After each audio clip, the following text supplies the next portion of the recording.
Hi, I'm David Manti, and welcome to a new episode of the Today in Manufacturing podcast.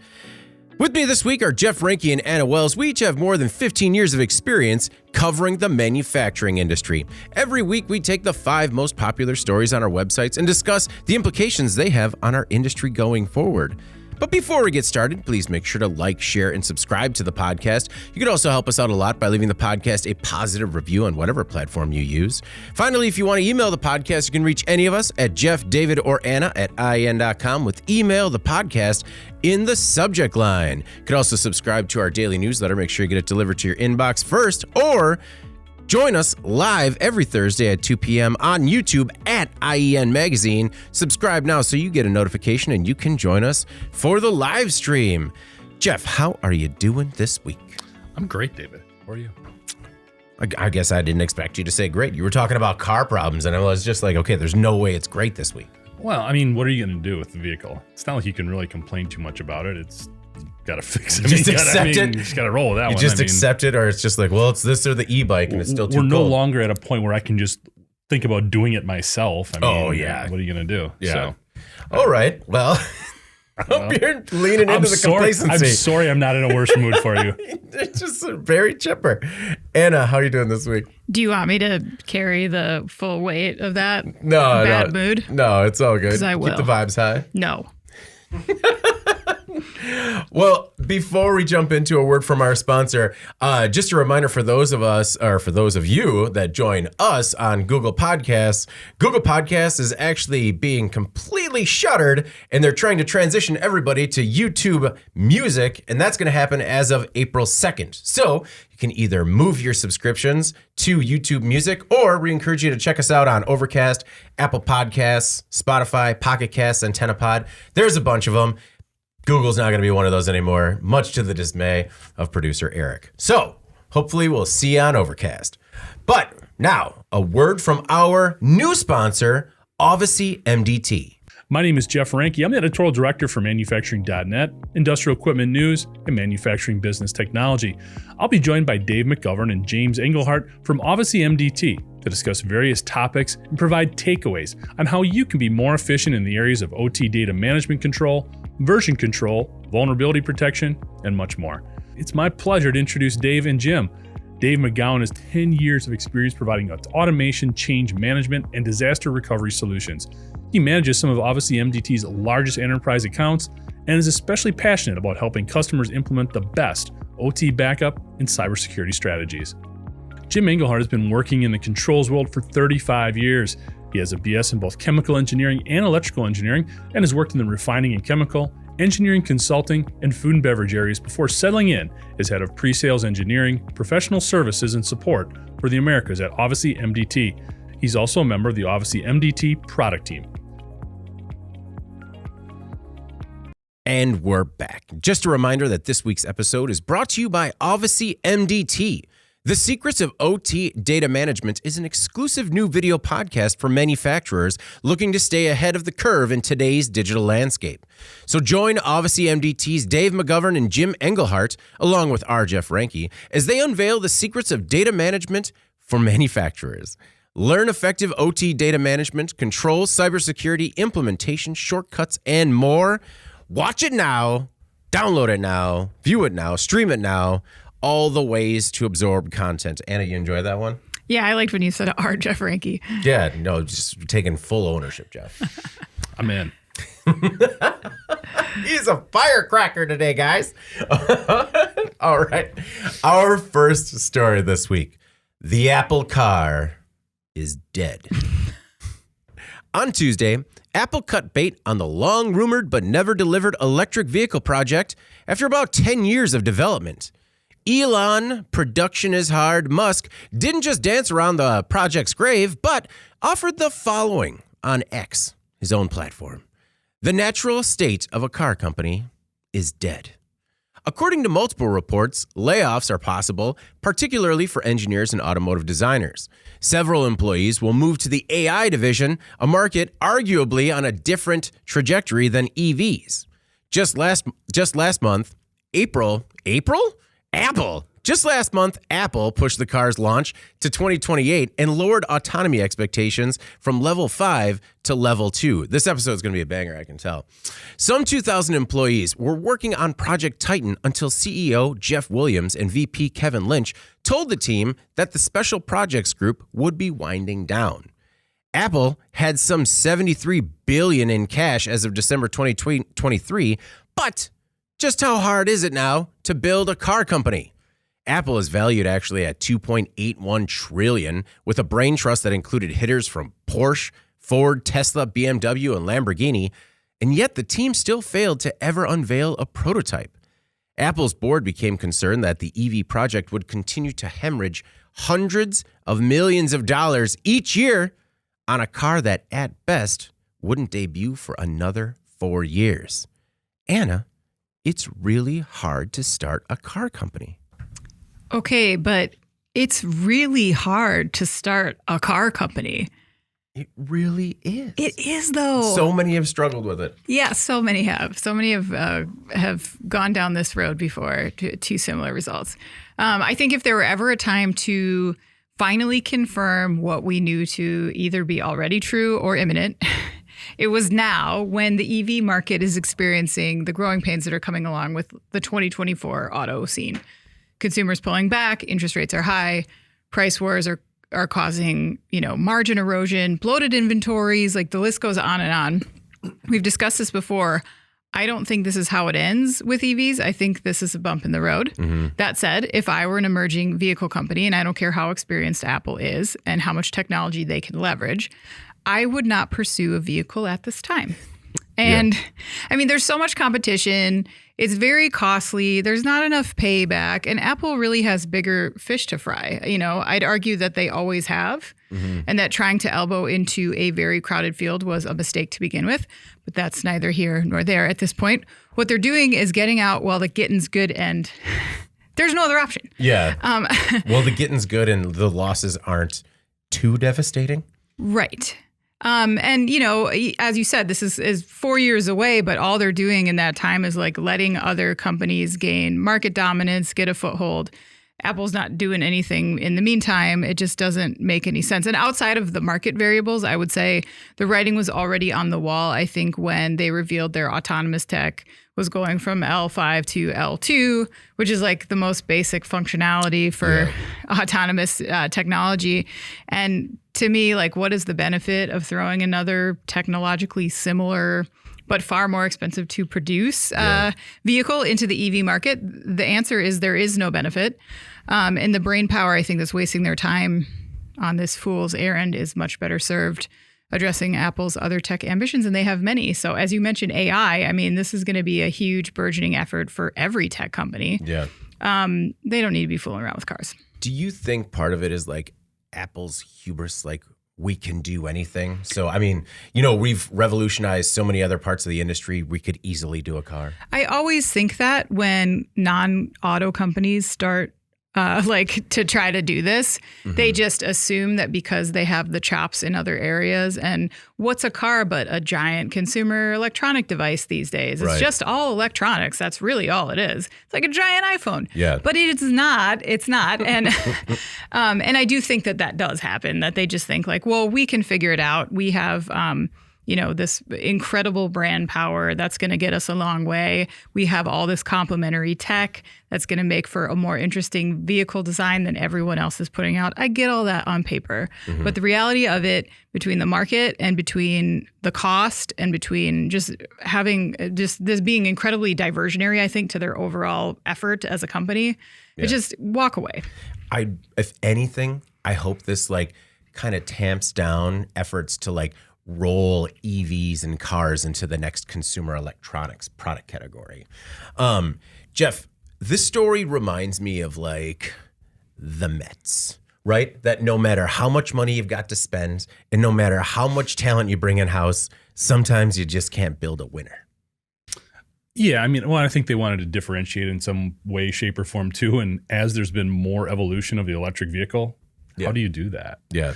And we've seen this market go right now. Automotive is in such a weird place in terms of trying to gauge the demand for electric vehicles. What is the price point going to be? What does maintenance look like down the road? What are those investments initially for a consumer in terms of putting a charging station in their garage, like Anna was just talking about, or whatever the case may be? So, yeah, Apple read the tea leaves here and made a good call. The one thing that I think there's two things that stood out to me aside from all this, because this wasn't a big surprise. Right. Yeah. We knew this was coming. Other than some of these sort of strategic leaks that came out over the years, we didn't really anticipate a huge announcement from Apple saying, we're done. We got it. Yeah, just because they just came out to say like, no, we're still working at it. A couple of years down the road. And no, we're going to shutter it.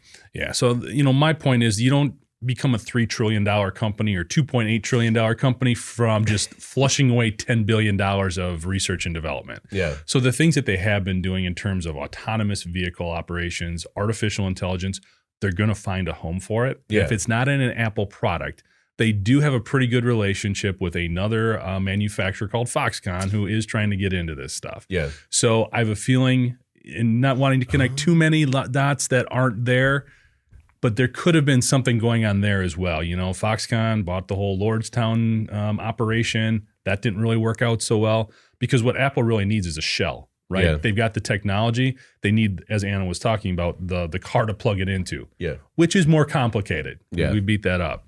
The other thing I think is interesting here is when you look at the 2,000 employees. Now, I would never have guessed they had that much of a workforce going on here. What do you do with these folks? Because first of all, there's got to be a lot of information you don't want these individuals sharing with somebody else. I mean, this was really kind of cloak and dagger type of stuff going on with this Apple car. So now what do you do with these folks if you can't find a home with them within Apple? Yeah. Which an enterprise that size, you can probably absorb 2,000 people if you absolutely had to. But what would the NDAs look like? Or how do you prevent some of this from getting out? Because everybody's going to want this story in terms of, well, what were you guys working on? What was it going to look like? Where were you leaning towards? So I think that's what's really fascinating for me is what do you do with all that IP and all of that just organic knowledge from all those workers? Well, I feel like the NDAs are pretty standard in the automotive industry. And you raise a good point about like, could they liquidate the IP to Foxconn? Because I mean, we've heard a lot of comments about that was the biggest issue with Apple, right? Was that they couldn't get like close to the finish line and then hand it off to like a Foxconn to kind of get them through production and everything, right? And that's where they were kind of falling down. As I kind of alluded to in the story, I think, all the people that are automotive specific, they go.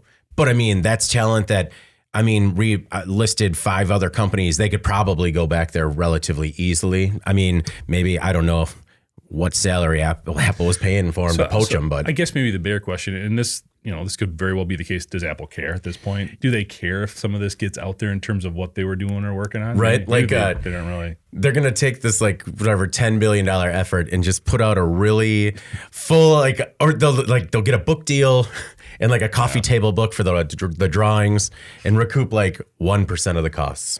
Well, there was some other stuff that they reportedly had developed in terms of materials for the body, especially I guess the sunroof had a really interesting ability in the way it was absorbing heat and keeping it cool that helped the whole vehicle in terms of operate more efficiently.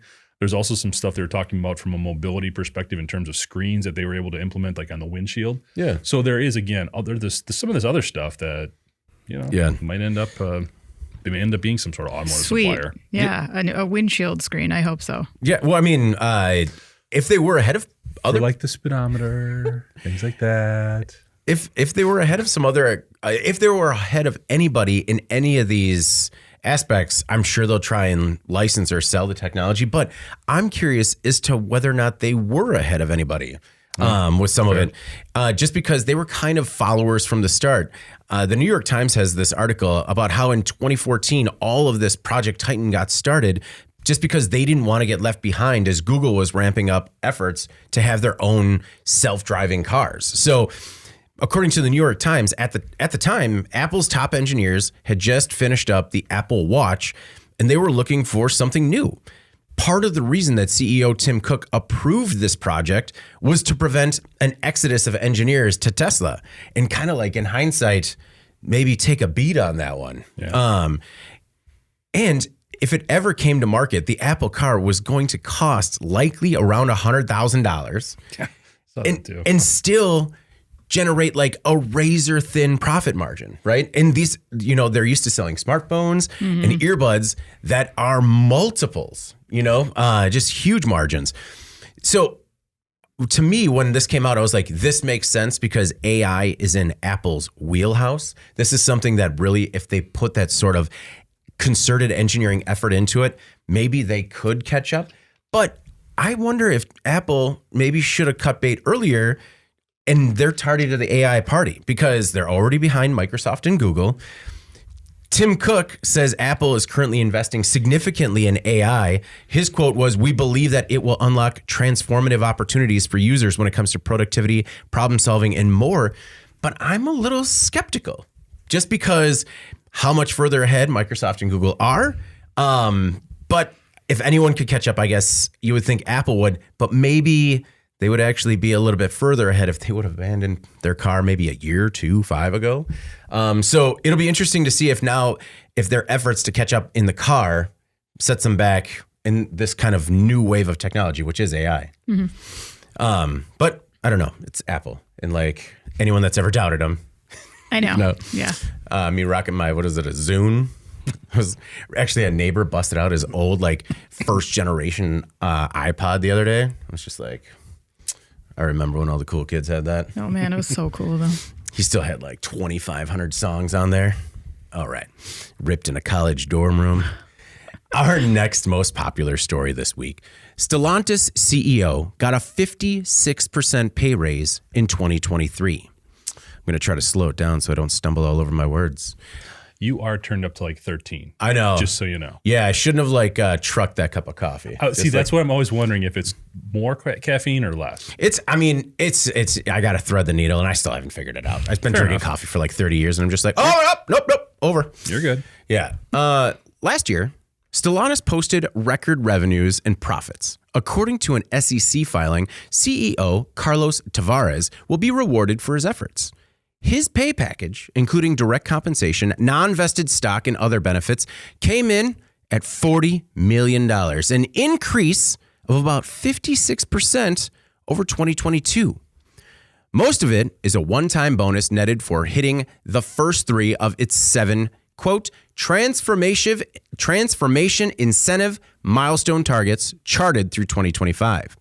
While 93% of Tavares' compensation is variable, the massive hike could still ruffle a few feathers with the rank and file.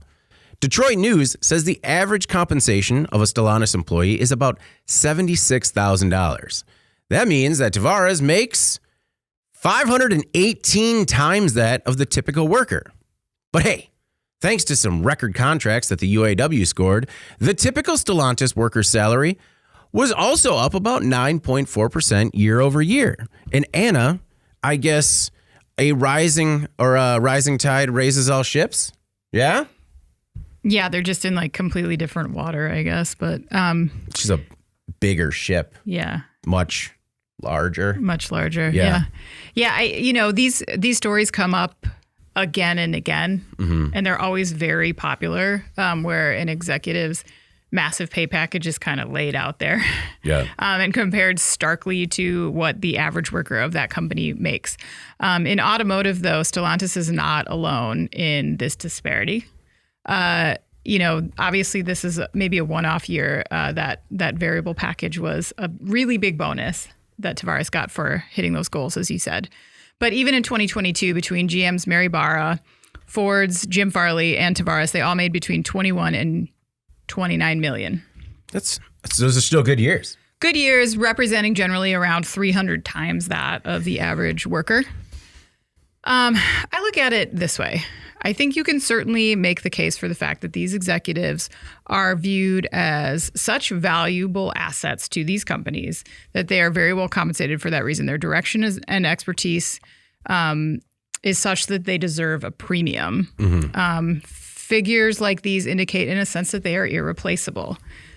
On the other hand, I think the big three need to understand that that the union then is going to use this against them. Yeah. And I think it's kind of fair, actually, for the UAW to throw this back at them and say, hey, look, the execs are irreplaceable. You show that with their pay rates. Rank and file pay rates suggest the opposite, that we are replaceable. And okay, if we are so replaceable, then replace us. You know, like comply with our wage expectations or replace us. And that's really what a strike is. And so I think the other variable that's worth mentioning here too is that the big three's compensation packages of their chief executives even outpace the average of other CEOs of S&P 500 companies. So I don't know that this reality like gives you license to complain then when the unions really put the screws to you. You know, it's hard to say that you can quantify what these executives deserve, but then you're totally put out by your production people. Yeah. I don't know. They're just asking for what they deem to be their worth. And just as the executives are, I don't think the executives are like just happy taking what they can get. Yeah. I mean, they see their value. They barter for what they think is a fair package for them and their expertise. And I think the average auto worker is just trying to do the same. So it's really hard to hear, you know, some of those complaints that come. I mean, Tavares has complained publicly. Jim Farley has complained publicly about what the unions are doing to their profit margins and blah, blah, blah. Yeah. So I don't know. There's a lot of margin in there. Well, you can see why they're like, well, if yeah.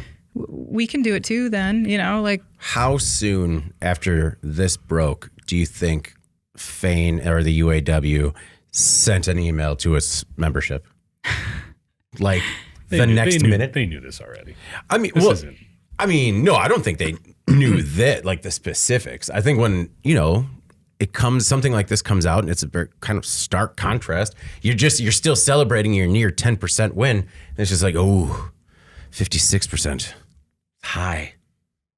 Well, there's some different things involved there. Looking at how this breaks down. Now, granted, he still does very well. Obviously, he's got a base salary of $2 million. He had another $6 million that came from short-term incentives, but $28 million was tied to long-term incentives. Yeah. And I think one of the things that, even though, look, Stellantis made $20 billion last year, okay? Yeah. So I understand where all of this is coming from. But the reality is, this guy is paid based on what the board of directors says they will pay him, and that's based on shareholders. And that is where his compensation comes from. That's where Tavares gets paid. The difference then is the workers have to work internally within Stellantis. So when you're working to determine worker pay, it's internal. Essentially, when you're looking at CEO pay, it's external factors. So it's a different dynamic. Now, I understand Tavares could say, well, you want me to hit these numbers? Don't give me so much money. Yeah. Not really how human nature works, because a lot of the demands being placed on these CEOs, especially now in the automotive sector, is so crazy. We don't know what's going to happen here. Yeah. So when he was able to hit these certain parameters that the board of directors and the shareholders wanted, he got paid. And that's where 28 million of the, what was the total? 40 million. Yeah, 40. So that's where 28 of the 40 came from. So that was a one-time deal. Yeah. So you can appreciate that and you understand it. I think it's also reflective, again, we're in a weird spot. We were just talking about it with Apple. Just this whole thing, we don't know how stuff is going to go. 2024 is a huge year for Stellantis. They're rolling out electric Jeeps. They're rolling out electric Chargers. Mm-hmm. These are going to be the bread and butter of their EV backbone here. This is what they're really counting on. So we'll see how things go and if they're still hitting that $20 billion profit mark at the end of this year. Right now, they've got like the 11th best-selling EV, okay? Yeah. They're doing well in Europe. They have no footprint from an electric vehicle perspective here in the U.S. Mm-hmm. So when you're looking at keeping everything steady and keeping, the vehicle on the road or whatever you want to say, keeping the wheels on the road, they want a steady hand at the wheel. That's why Tavares was paid this way. I understand the discrepancies and I understand where the workers are coming from. Again, when you had a company that had $20 billion, not in revenues, pure profit. Yeah.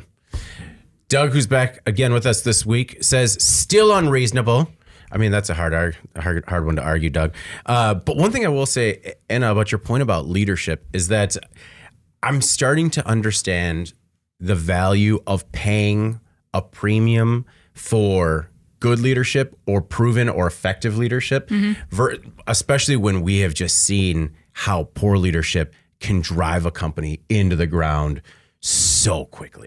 I agree, but there's I think people can take issue with what that premium has become. Agreed.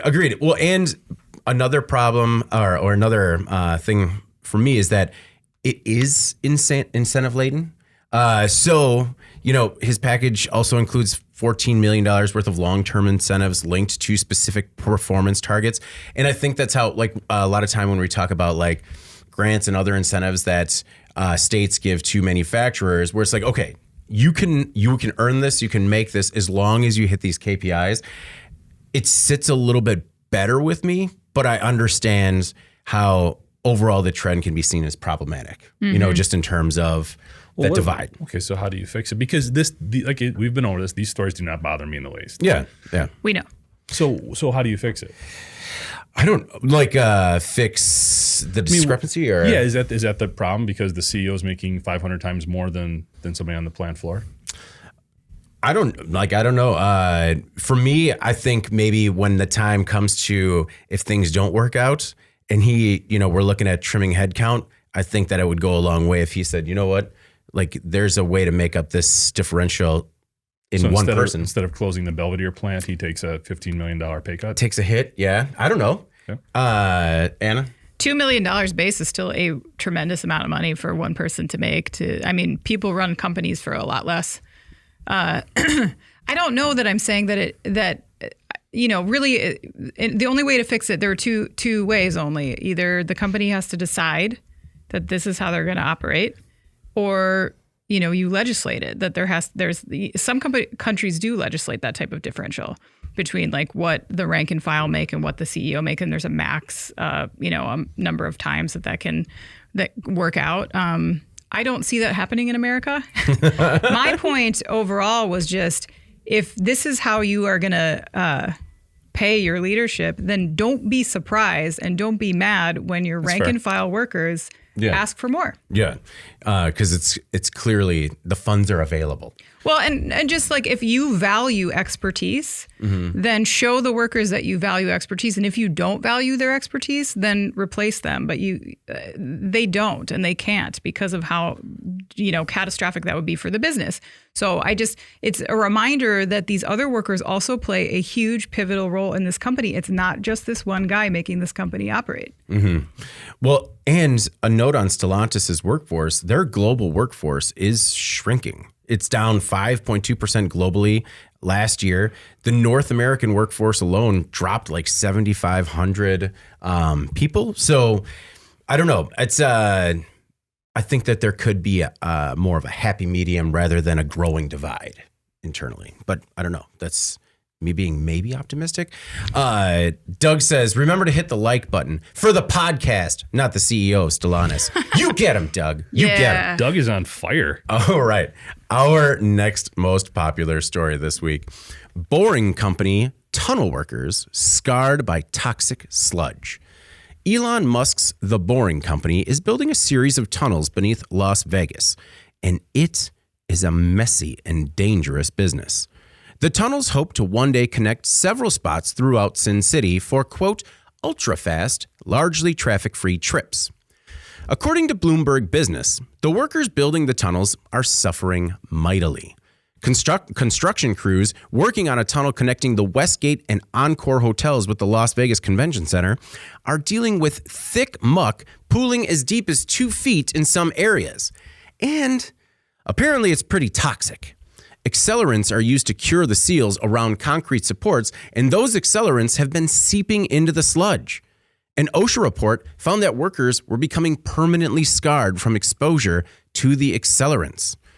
In at least one case, a worker was even hit in the face with some of this muck.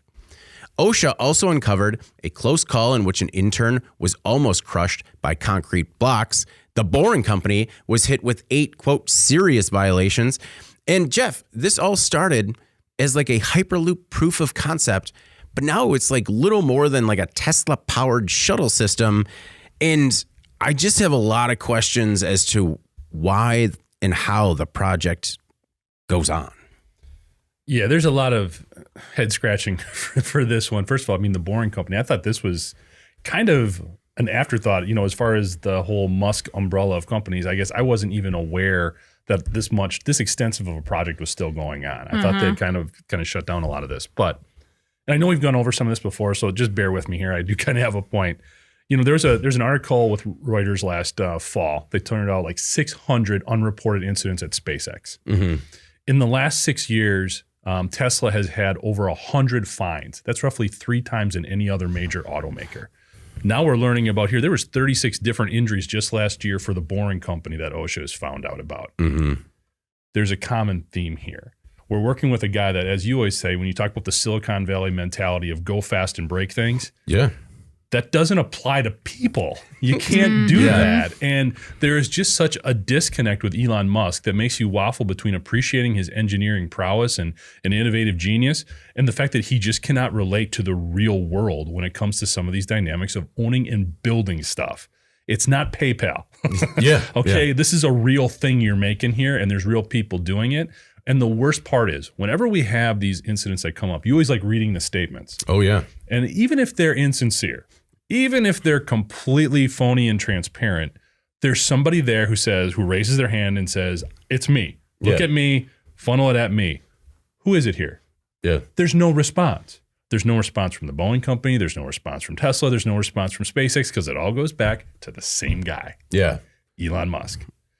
He needs somebody to help him out here because a lot of these things could work and be amazing, but you got to take care of your people. Maybe this is a ridiculous comparison, but what this kind of reminded me of going through this, do you remember who Customato was? I know the name. Oh yeah, no, it was Tyson's. He was Tyson's coach. Sort of trainer, manager, for lack of a better word, and I don't mean this in any way, like handler. Okay. Yeah. Customato died in 1985. What happened with Mike Tyson after 1985? He went off the rails a bit, right? A lot of bad things happened in his life because he didn't have that guy saying, hey, Mike, be a great fighter, but when you're not a fighter, you got to stay in your lane. Yeah. He had that discipline. No one is there tapping Elon Musk on the shoulder saying, hey, man, you're a genius when it comes to creating these ideas and making them reality. You need to also focus on all this other stuff that you don't want to think about. Because unlike most humans do need to stop working after 8 to 10 hours. That's where a lot of these incidents came up because they were overworked and there wasn't enough time. People not getting water. Yeah. I mean, they're working in a desert, man. Yeah. So remains to me at the core a lot of these safety concerns that constantly pop up with all these Musk companies. He just doesn't have a reality for it. He doesn't have an understanding of it. And then there's just nothing. It's just supposed to disappear into the wind. And all these government agencies are going, hey, man, you got to talk to us here. Yeah. Well, no. So there is actually another fall guy, Boring's president, Steve Davis. He's a legitimate rocket scientist who was one of the earliest hires in SpaceX. But I think it still falls on Musk because it seems like his style is kind of just like Musk 2.0, there were a lot of very concerning reports, and some of it, I was kind of curious as to what sort of scarring and damage we're looking at here. And when you look at the damage done to some of these workers' legs, like it was disgusting.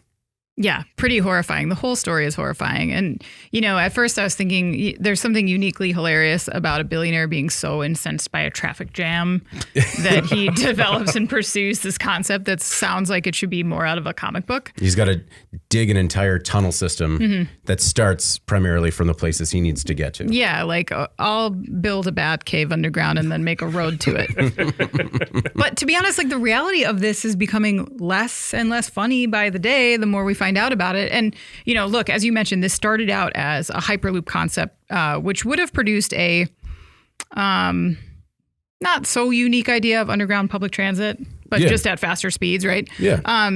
Now that the Hyperloop and the maglev trains and all that stuff has been removed, it's basically just another road, as far as I understand. Yeah. And then a one-way road. One-way road. Real tight. Very cumbersome and expensive to build. Not sure how this solves the problem. Because if a lot of people use it, you still have a traffic problem. Yeah. If you limit use, then you have a queue problem. And if not many people use it, then you have a utility problem. So what is the point of it? I think the other thing worth mentioning is that many municipalities that entertained working with the Boring Company actually backed out and lost interest when the high-speed stuff was taken out of the mix. Because right now it's basically, as you said, like, it's Teslas driving at like 45 miles an hour. So what is Las Vegas doing? Like funding this roll of the dice? Well, they're not actually. Boring Company is paying for this entire project. And so with that said, did they evade some kind of due diligence that would come from a publicly funded project because they're kind of running the show here and Las Vegas is like, okay, we'll see what happens? Because these safety concerns are no joke, right? Yeah. The price of progress should not have a human cost, especially in an application where there is no actual progress. This is just a road beneath a road. I don't see why we need to be doing this to begin with. Yeah. And it brings me back to the point, like, do we need to get anywhere in Las Vegas in a hurry? But you're not even getting there in a hurry. No, you're not. Like, I got to say, is like... it cooler underground at least? It's not. I've seen so many people, like, when they come up from those tunnels at the convention center, just, like, looks of disdain.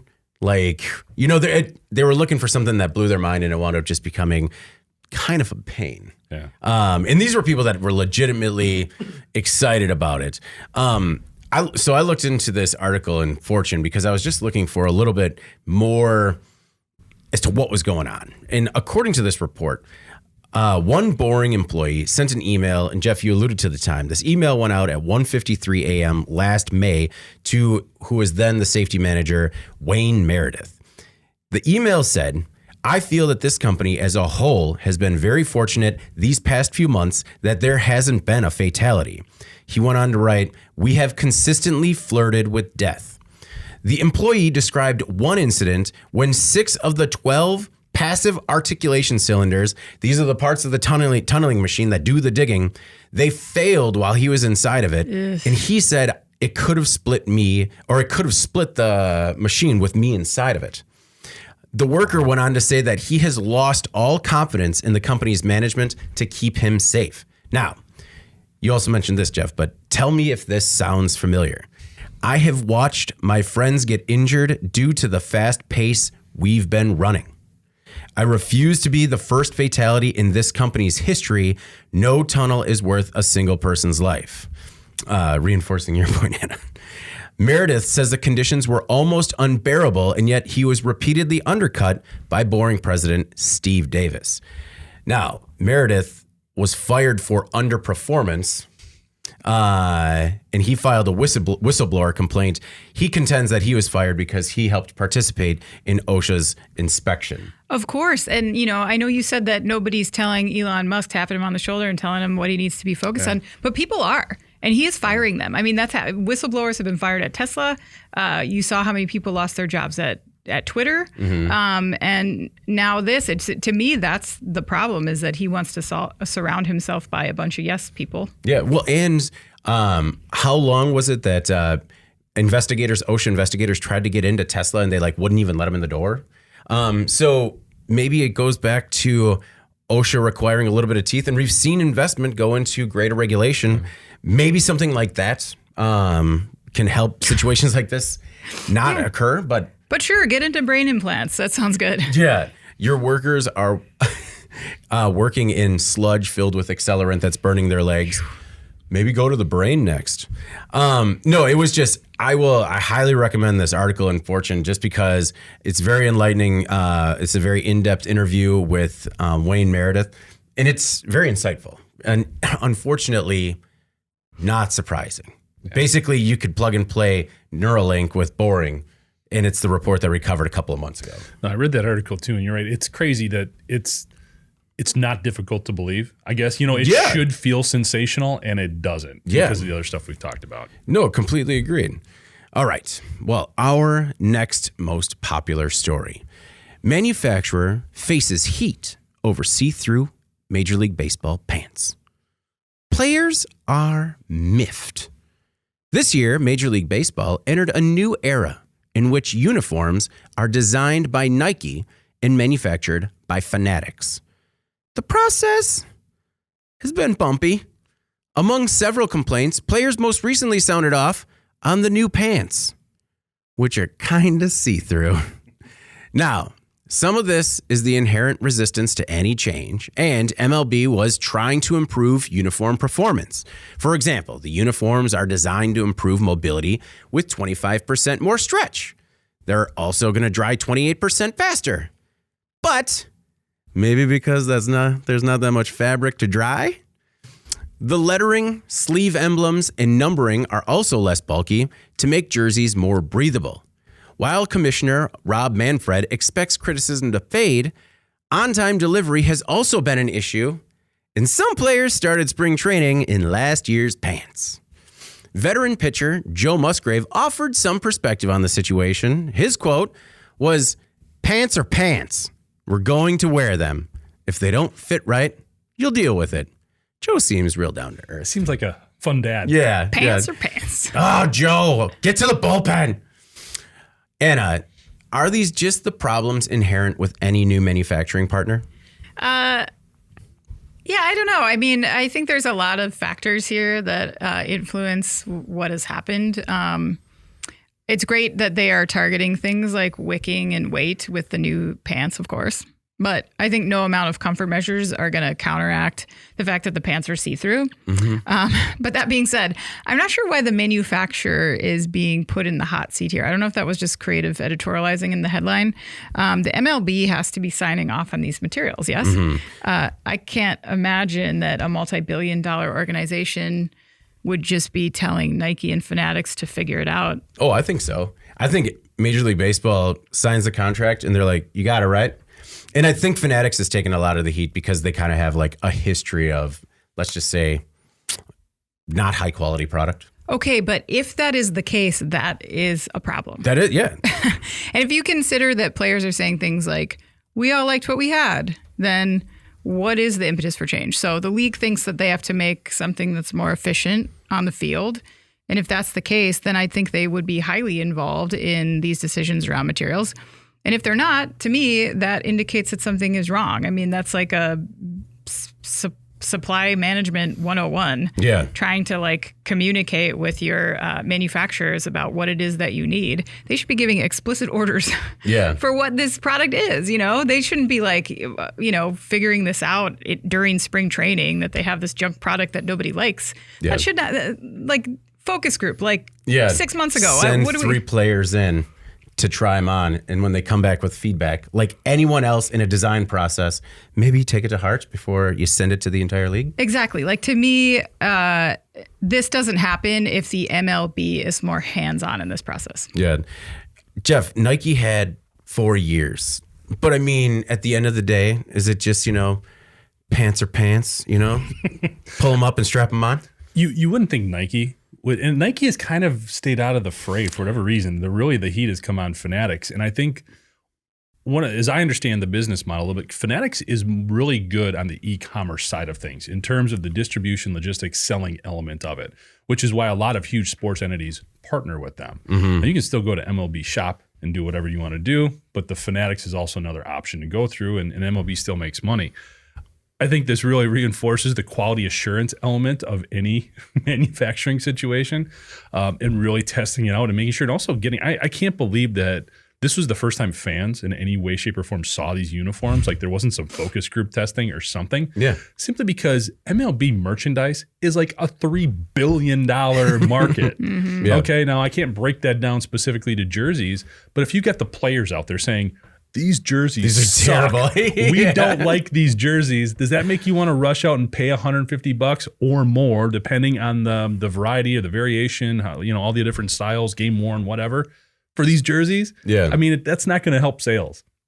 The other thing that's interesting too, if we're paying this much more attention to the uniform, which we do for these reasons that we like to resell them, one of the big revenue opportunities that's growing right now for MLB teams is sponsorship tags on the uniforms as well. Yeah. Teams on average last year made about $4 million off of putting a little patch on the uniform. Yeah. That's only going to grow. That's only going to get to be more and more and more. But again, if we've got people saying what I'm attaching this to sucks, does that make you want to run out and plunk down $5 million to throw your logo on it? Yeah. People are going to be looking at that jersey saying negative things about it, not hopefully something better. So it does create just the fact that there's this much dialogue about it. I'm surprised that MLB didn't pivot much more quickly. Yeah, shut it down. I mean, it wouldn't be that difficult. Again, you're an organization that, again, made like $10 billion in profit last year. You could figure it out. I think if the Little League teams can get pants and jerseys, from the local car dealership, MLB can also do something to fix this. It's wild to me that the response has essentially been universally quit whining. Yeah. Like, what does it matter anyways? And it's crazy to me that these sort of like likely cost cutting measures, that is why they moved to Nike and Fanatics as a manufacturer, impact like Major League Baseball, which is printing money to the point that they're looking at expanding to, Nashville and Salt Lake City so they can print more money. Like, stop going cheap on your premium product and like accept the cost of what is the cost of these jerseys? It's got to be negligible when you're talking about the overhead, the quantity of what you pay to run Major League Baseball. Just like, all right. I mean, maybe they're just happy for once that they're like on top of the news cycle. Like the fact that people are talking about baseball. Yeah, people are talking about baseball instead of like the NFL combine. The combine, yeah. I mean, could you imagine if like, say there were borderline see-through uniforms made for a women's sports team and the women said, we don't like them, they're see-through. And then the league was just like, they'll get over it. Like everyone would go bonkers. Like they have a right to not wear a see-through uniform. Come on. Completely agree. I am going to reserve comment on that particular example, but I'm floored by the fact that it's unlikely any substantial design changes are going to be made. That's what they said. And in a statement, like Nike came out and said, we always put the athlete at the center of everything we do. Then maybe you should have asked them before you just shipped them to them.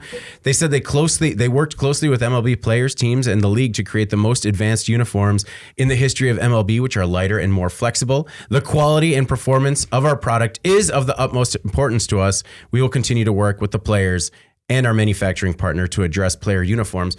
But it's just been a series of excuses. Like at first they're like, well, I mean, they took these photos in a studio. It's the studio lighting that's letting you see through them. And then everyone took pictures of like the Brewers on the field outside and they're like, no, can still see through them. Also the sun. Yeah. It's like, no, it's actually, and then there was a couple like in the locker room, like in dimly lit conditions, see through.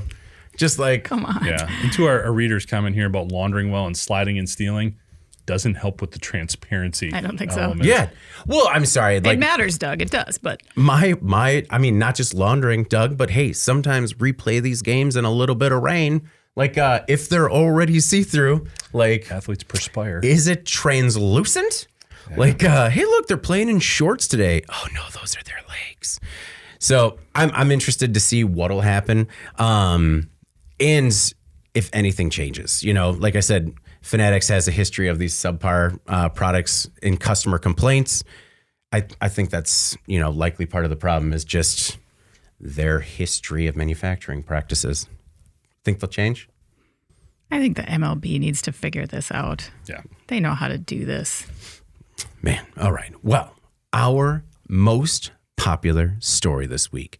Forgotten flashlight causes $4 million in damage to an F-35. If it's one thing we hear often, it's that small mistakes can have some big consequences. According to an aircraft accident investigation report released by the U.S. Air Force, a handheld flashlight left in the engine of an F-35 caused some $4 million in damage. But when you look at a fighter jet that costs about $110 million a piece, hey, Jeff, maybe it could have been worse. The incident happened in March 2023 when a maintenance team at Luke Air Force Base in Arizona worked on an F-35. The time compliance technical directive required the team to remove a panel and insert a metering plug into an engine fuel line to check for fuel leaks. The engine run was completed with no visual evidence that something was wrong, but once the engine was shut down, the team said they heard a noise. The resulting inspection found significant damage to the engine. The official cause of the $3,933,106 in damage was the F-35, quote, ingesting a flashlight. In their defense, the maintenance team was working amidst weather delays caused by high winds, rain, lightning, and thunder. The conditions likely caused an incomplete toolkit inventory prior to engine start. Now, Jeff, I wanted to throw it to you with a couple of comments that we had that were like very reasonable for our website. W. Montgomery said, When possible, headlamps work best because they aren't typically laid down, but maybe that didn't work here or they wouldn't have worked here. And Jonathan Williams says, the dangers of rushing a job.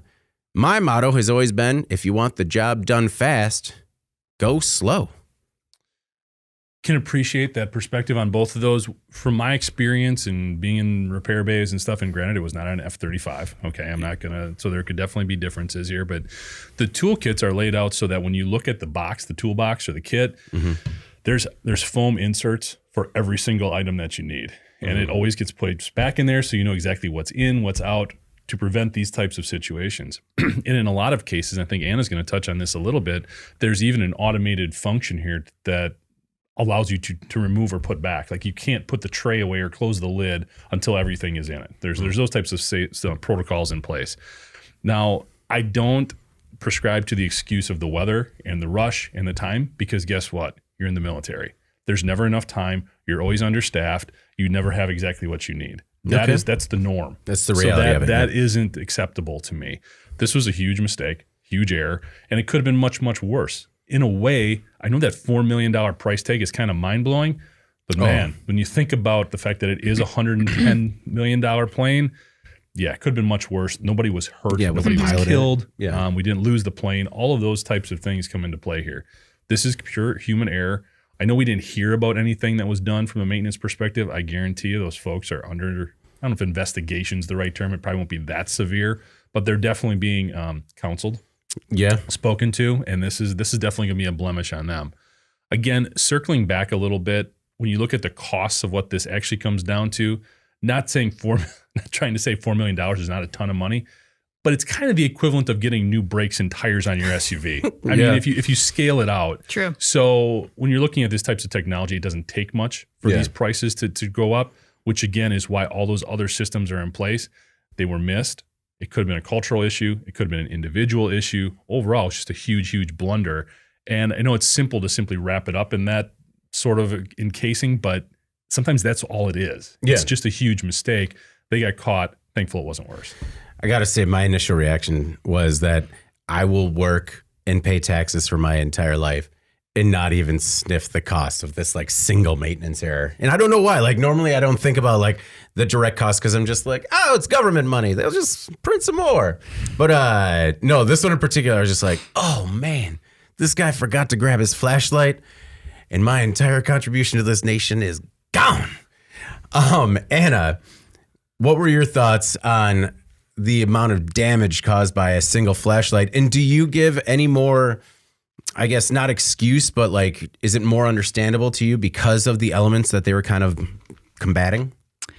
No, the elements to me, I agree with Jeff. I think like that, I think the being in the military, that's kind of what you train for, right? Is being able to do your job amidst like external variables that are not ideal. Yeah. Like if you think the weather's bad, like you're going to be working possibly under some much more stressful situations. Could be, right. So to me, that wasn't, I mean, that's a convenient excuse maybe, but, Jeff was talking about the incomplete toolkit inventory. And obviously that is being presented here as just being like a completely user error, a manual mistake. And it was, right? Mm-hmm. But secondly, I also saw that it was reported that there is an aircraft computer system in place. And after running idle for 5 minutes, that system also failed to report a foreign object ingestion alert. It did, yeah. In this incident. And so the first thing I thought of there was, to me, it reminds us of I think the challenges we face with tech adoption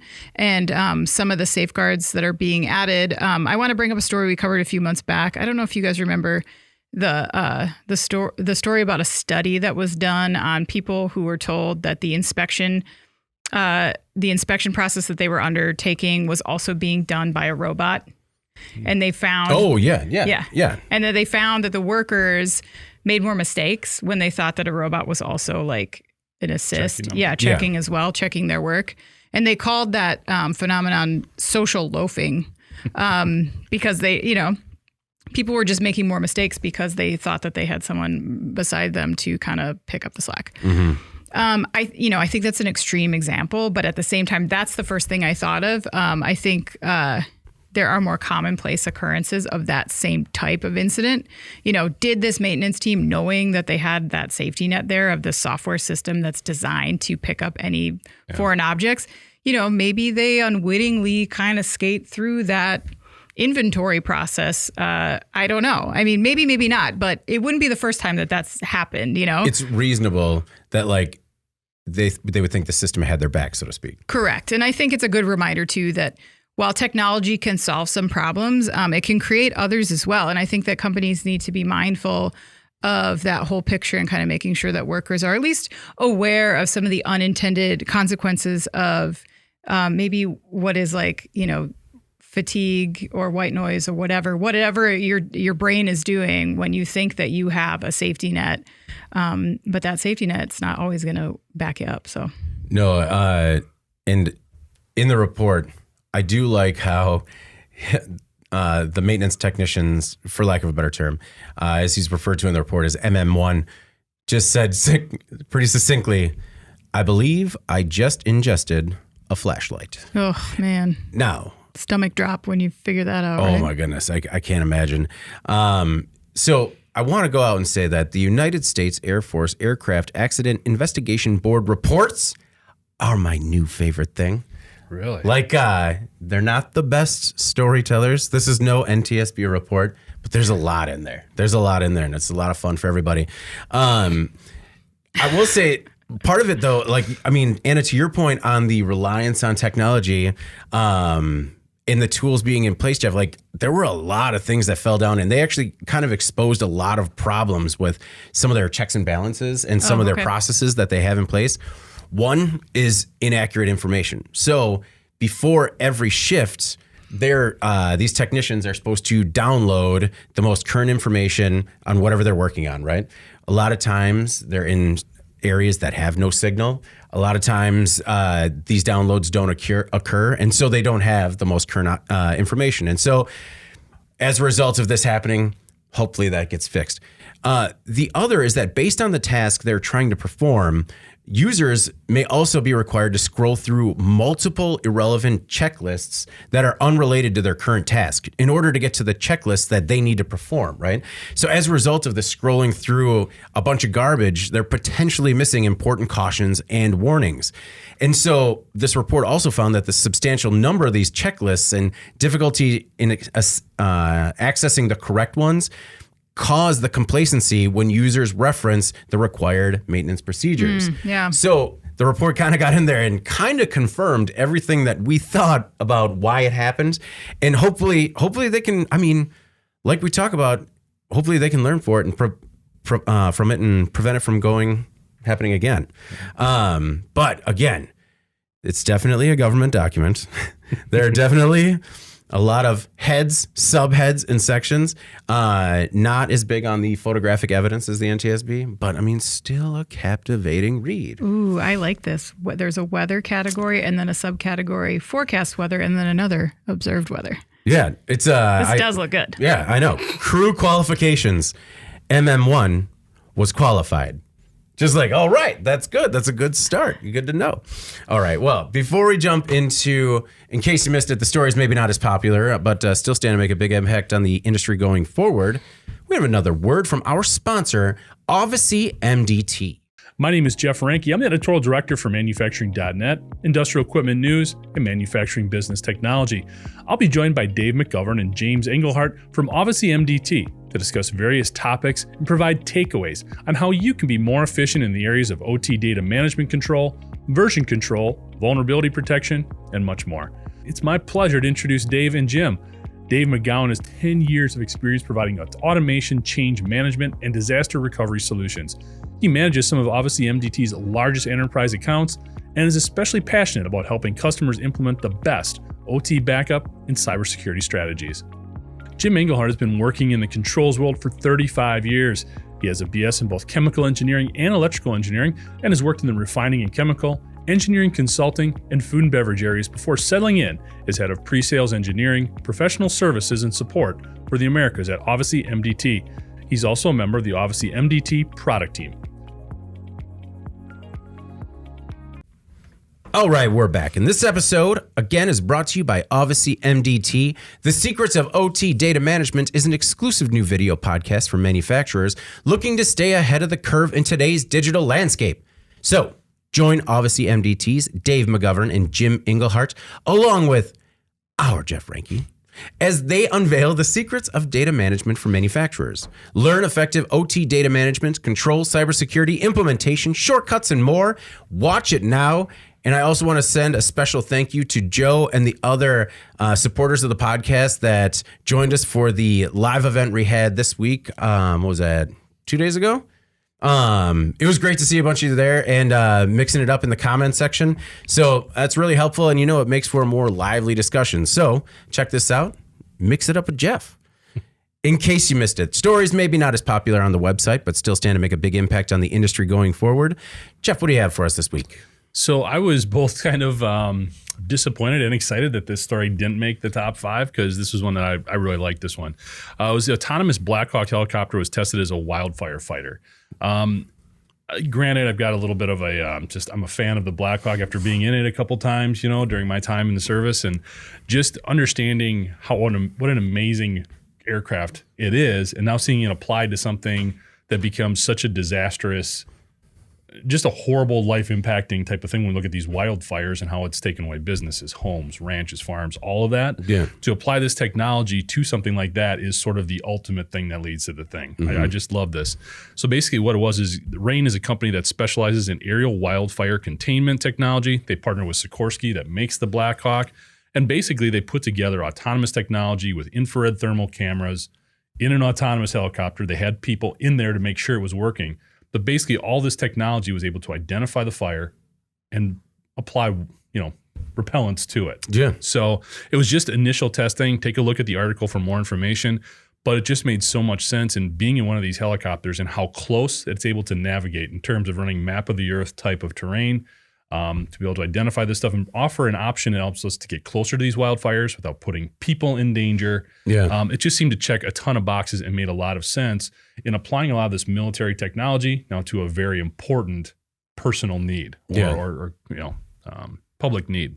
Well, and unfortunately, probably a need that we're going to have more of for the foreseeable future. And when it comes to fighting wildfires.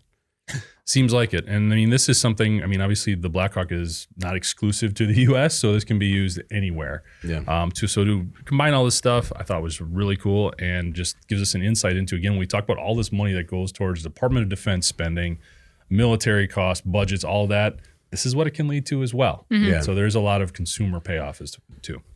And when we talk about autonomous flight and, drones, I think we keep talking about smaller and smaller scale aircraft, but I think we shouldn't lose sight of how if you can make something like the Black Hawk autonomous, it could still make an incredible impact. With some of these autonomous aircraft, we also talk a lot about search and rescue missions, but this could potentially kind of stop these fires or at least reroute the fires.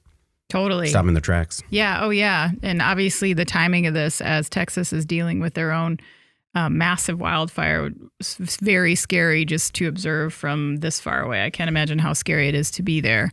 But yeah, I know your point. We talk about how the military budget is what it is, right? Some people dislike how much money the U.S. spends on defense. But as a thing that leads to the thing, you do get a lot of this technology that comes out of it that is very impactful on search and rescue, first response, stuff like this. Anything that can bring autonomy to firefighting, I think, is incredible use of this technology. So will be exciting to see if this gets utilized a little bit. True, because of those photos that we've seen out of Texas, who do we see in all those photos? Those firefighters that are working the line to try and stop the fire. And man, if we could keep them out of harm's way, that would be an incredible thing that leads to the thing. Yeah. Just a couple other things on the Black Hawk. It's entering its 45th year of service. Mm-hmm. So it has been a stalwart. It's kind of the GOAT in terms of troop transport. And a lot of the recent developments to it have been focused too on protecting it from gunfire or missile fire, but that would also help in terms of making it more, fire repellent as well, obviously. Yeah. Man, what was it like riding on the first one? It's like a roller coaster times 10. Yeah. It was awesome because it's so smooth. It's smoother than a roller coaster. A roller coaster is bumpy and everything else. So just imagine the smoothest up and down you can imagine. Oh, wow. Yeah. It was incredible. I mean, I sat on a stationary helicopter during a safety day, and I'm pretty sure that's similar experience. Same thing. Safety day. Totally. Yeah. Equally exhilarating. Excuse me as I trip on a power cord. When I down. was 7, I got to board a fire engine. Yeah. And I think that's pretty much the same. Just as, about the same. Also. All right. Mine, in case you missed it this week, I chose something a little bit different. There's a story about Addionics announcing its first EV U.S. facility, first U.S. facility that is going to be a critical addition to EV infrastructure. Eric, man, producer Eric, when you're going to pull this up on the live feed, you can't click on the word I'm trying to read, man. All right. So my story, this starts in 2017. Founded in 2017, Addionics makes smart 3D current collectors. And these things can improve battery capacity, safety, charging time, lifetime, and battery cost. The collectors change the internal physical structure of the battery, which can significantly improve the performance of any battery regardless of its chemistry. Addionics uses a novel, smart 3D structure that minimizes the internal resistance and improves mechanical longevity, thermal stability, and other fundamental limitations and degradation factors in standard batteries. Well, this week, the company announced a planned $400 million investment into a U.S. manufacturing footprint as part of a multi-year roadmap to support domestic EV battery production. Once completed, these factories are going to generate 3D copper foils to support an exponential increase in U.S. copper foil production, which is a critical and underserved battery component. Site selection for the first factory is in its final stages. Hopefully, we're going to see where that's going to land sometime soon. Now, according to the company, the plant is going to be the world's first gigafactory grade facility for 3D current collector copper foil production. It's also going to be the first stage of this 3-phase multi-factory plan to strengthen U.S. battery production. I chose this story because the first plant is scheduled to begin production in 2027. Additional factories are hope to be online by 2032. And the Addionics CEO and co-founder, Dr. Byton, says that the ability to manufacture cost-effective, high-performance batteries at scale is the biggest challenge facing the EV industry today. And I mean, we can hear that all the time. I mean, that's just the reality of it, right? We talk about it every week. But the company now has partnerships with major OEMs and automakers across North America and Europe. These are higher capacity batteries, faster charging times, safer, more mechanical stability, and they live longer. Also, Jeff, I have this point because I was going to throw it to you. No retooling. So it's a drop-in solution that can fit into existing EV manufacturing. So a lot of times when we talk about building a better battery, it seems like we're sometimes stuck with what we got because it's the winner repicked. Yeah. But this is a solution that can upgrade the battery without making any significant changes. And I thought that was pretty cool. So would this impact performance sort of in the moment and long term, so we would potentially need fewer of these rare earth type elements? Correct. Is that the overall focus? Yeah, that's incredible. When you look at that type of technology, especially you mentioned copper, that's something that's been super contentious right now with a lot of mining activity. People want to open up mines to get at more copper. I think that's what's really going on in Minnesota right now and a couple of other places. So the fact that we can preserve what we have, use it more effectively, it's a huge win. Takes away some of those distractions as well in terms of sourcing some of those materials we need and some of the conflicts that can come up during the course of just the supply chain for batteries. So understanding what the sort of the short term and the long term, this is a huge win. Plus, when you're looking at those types of factories and the footprints and the opportunities that they create in and of themselves, also a huge win. Yeah, Anna, this story reminded me of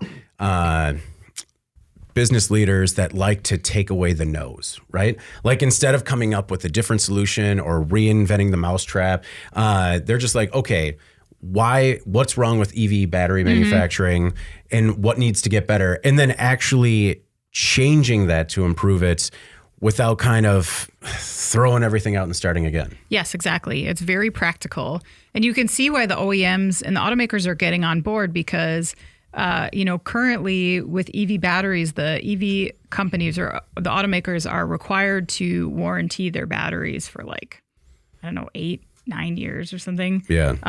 And so for them, there's a lot of cost in thermal instability, things like that, like, or, you know, degradation, stuff like that, where right now, if they can solve some of those problems, it really is a cost component for them in terms of like reducing their rework and warranty costs and having to pay for those batteries that don't work or light on fire or whatever happens, you know? Yeah. Because there's a long time that they're really on the hook for fixing those. Yeah. So, I can see why this is a huge win really for every stakeholder and the consumers as well. Well, that's a really good point. And I also thought it's good to show some positive advancements in EV manufacturing in the EV industry, just because I feel like right now is there's two things to pile on right now. It's like Boeing and EVs, and it's like, well, yeah, you're still working on it. You know, like it's not done. We're not set in stone here. People are piling on. It's just like they love to be like, told you so about EVs. Like, well, we're. Yeah. Okay. Ford pauses F-150 Lightning production. The comments, burn it to the ground. I know. Shutter it. Reasonable heads. Anna, what's your in case you missed it this week? I selected a story titled "Consumers Are Increasingly Pushing Back Against Price Increases and Winning." This was something that came off the AP wire that we ran on our food manufacturing brand because it was very specific to food costs.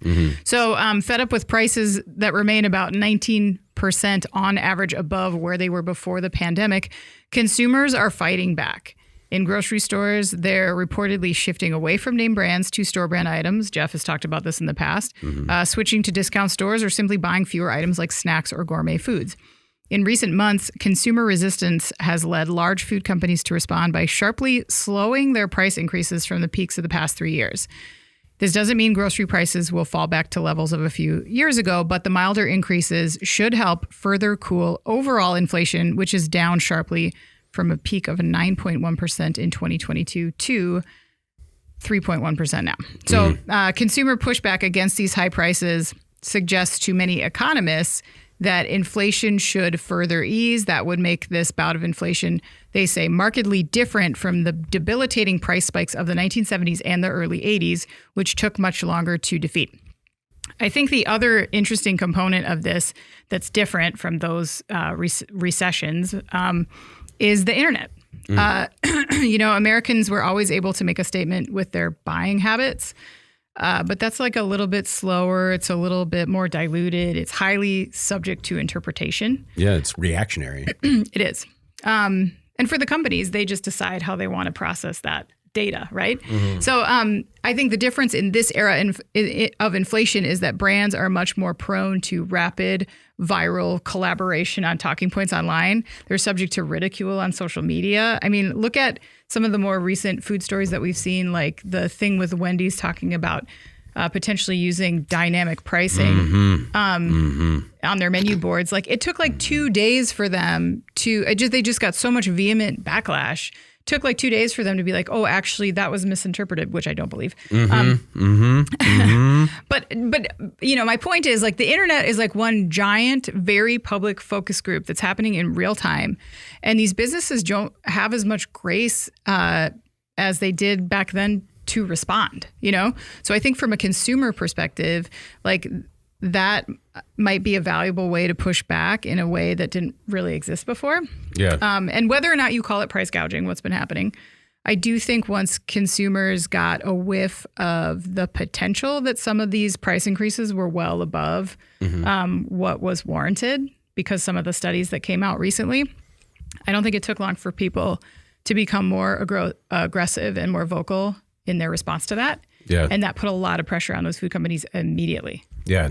What was it called? Priceneering? No, I can't remember when you were talking about like, it was like a fancy term for price gouging or taking advantage of people. Was it inflationeering? Maybe inflationeering? I don't know. Anyway. Well, you raised a lot of hot button subjects there because in terms of going generics, the most recent for me was the bagged salad. Like a bagged salad was always something that could be split up with two people. And I picked one up the other day and I'm just like, and it was half the size. And then you pick up the store brand and you're like, oh, okay, they're still there. I mean, so you're right. People are choosing more with their with their wallets, and people are buying more generic brands. You also bring up the Wendy's example, and that I haven't seen a subject like that fire up our office in quite some time, where it's just like, especially when you're talking about live dynamic pricing and the idea of being in a drive-through and you watch somebody pay $5 for a Baconator and then you see that price go up to $6 and just like, oh, I'm leaving the line now. And like, we were so fired up that like, I had like, as I was driving home and I drove past a Wendy's, I'm like, not today and probably never again. It was crazy how like. You yelled at the Wendy's restaurant? Well, yeah. Caden was just you like, yelled at that poor little girl. Yeah, Daddy, why do you hate that girl? I'm just like, you know what she did. No, but it's also, Jeff, I'm constantly amazed with how when it comes to consumer sensibility or sensitivities, when it comes to food, that's when people seem to get the most fired up. Well, the Wendy's thing was just stupid. It is. I mean, that was just ignorant. Oh, we were just looking at new digital signage technology. Nothing to do about dynamically changing the price on the fly. You can't do surge pricing for fast food. Anyway, getting back to where Anna was coming from with her story, I think it really points out two sort of the yin and the yang, sort of the pandemic impact on supply chain and pricing, because part of a lot of these food increases or product increases across the line was because, well, we aren't making enough. There's not enough supply, so there's huge demand. We can raise prices. Well, people have responded to that.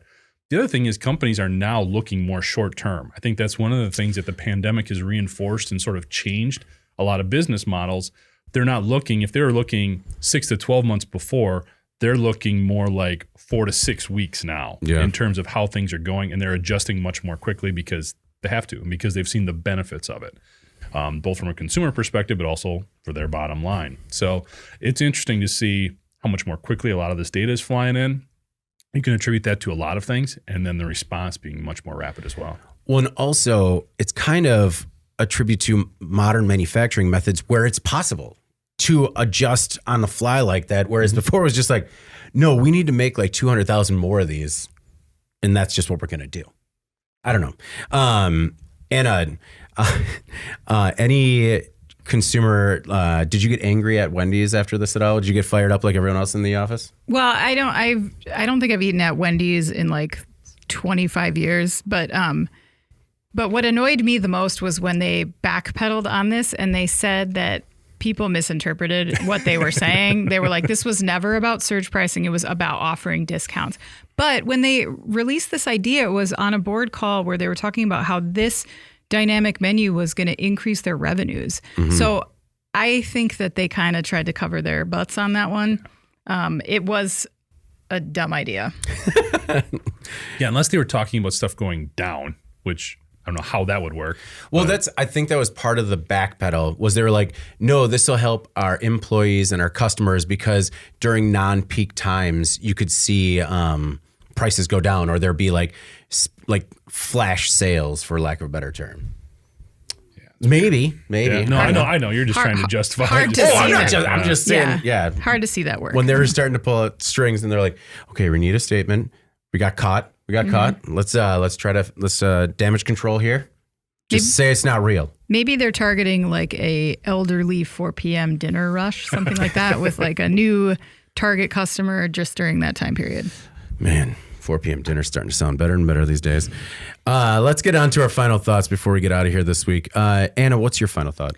I just wanted to say that, we had a little fun this week because David and I both have little boys that are the same age and they're friends. And so they've been trading video messages this week. And it has been so hilarious.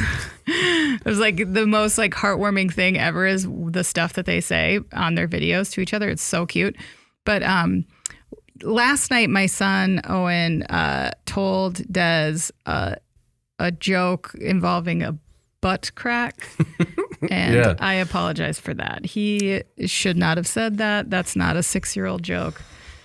I don't know where he learned it. Kindergarten. Kindergarten is rough these days. It was a solid kindergartner joke. It was like, why did the tissue cross the road?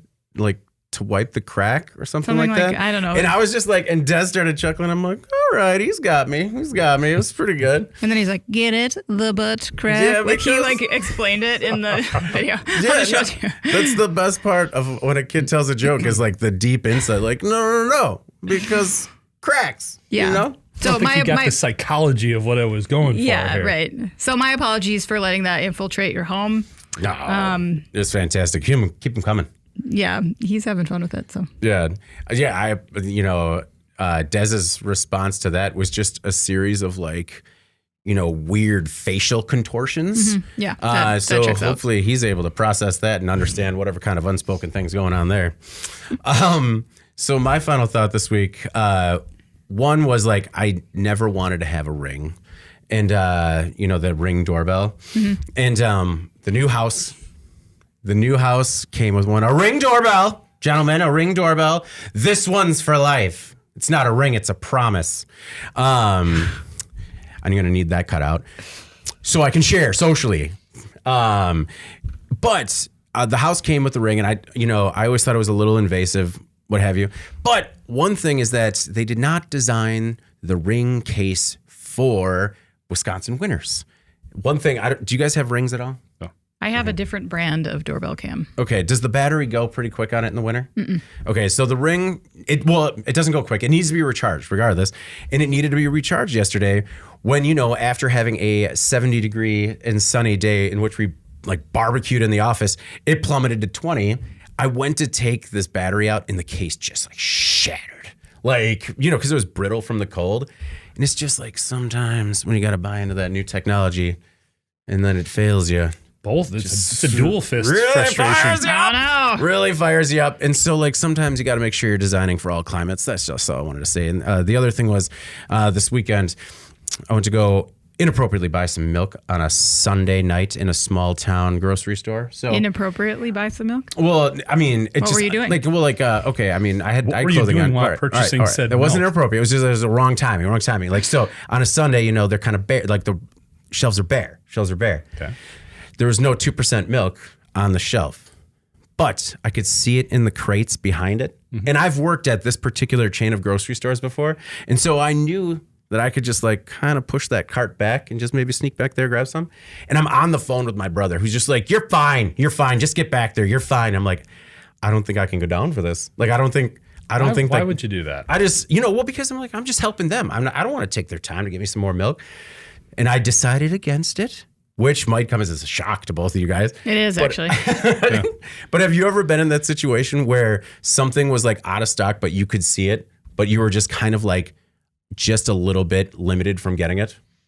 I don't think it was like that situation, but more like something like a Menards, especially it's on a really high shelf and you're not supposed to climb up there and grab it. Yeah. The ladder's not for customers. That I have been guilty of doing. Yeah? Yeah. Well, see, at least, okay, so that's same, but that's like in the store. It was just like, I felt like if I went into the back of the freezer, that might be like some sort of that's a bit too far. That might be like a trespassing thing. I wouldn't go You'd have into to put a hairnet on. the walk-in. Yeah. Just like when I get busted, just totally, oh, no, I'm just in from the other store. That'd be awkward then when you paid for it. Just walk right out like, hey, I got to own it. Jeff, what are your final thoughts this week? So sort of the glass half full perspective, I Here guess it is you could again. say. Yes, Jeff. So, New Jeff. You were talking about my car. Oh, yeah. This is not new. Don't make me go the other way. Oh, no, it turned so quickly. A bunch of repairs for the vehicle, some of which I kind of anticipated, but, like I said, what are you going to do? The fact that and also we went furniture shopping and we had to replace a piece of furniture.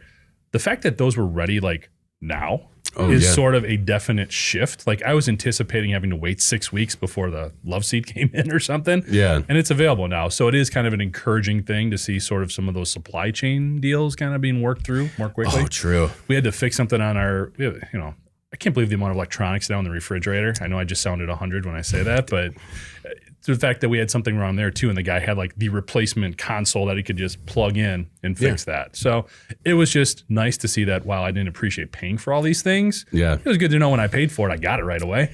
So. True. See, with the replacement parts on the refrigerators, like for me, they're available because now they expect them to fail. So like, he's like, oh, I actually have this part in my truck. And I'm just like, he's like, yeah, I replace these all the time. I'm like, that just wasn't a thing that happened with old fridges. That's fair. Like our old fridge is still running in the garage up north. It's just beige and brown. Yeah. Hideous. What happened to that love seat? Wrestling? Just broke. Yeah. Time. I don't know. Yeah. Probably too aggressive with the footrest or something. I don't know. Yeah. But the advancements that have been made there with the electronic controls on those, totally worth it. Oh. Those things are amazing. You have a futuristic couch? Well, the new one is, it's as opposed to, because that lever was just so hard and difficult. Yeah. So much strain to put that, put the footrest up. And this one's got all the gadgets on it, so nice. Should be sweet. Nice. All right. Well, before we get out of here, please make sure to like, share, and subscribe to the podcast. You can also help us out a lot by leaving the podcast a positive review on whatever platform you use. If you want to email the podcast, you can reach any of us at Jeff, David, or Anna at in.com with email the podcast in the subject line. You can also subscribe to our daily newsletter. Make sure you get it delivered to your inbox first, and subscribe to us on YouTube at IN Magazine so you can join us when we go live every Thursday at 2 p.m. It's good to see you again, Doug. All right, for Jeff Reinke and Anna Wells, I'm David Manti. This is the Today in Manufacturing podcast. We'll see you next week.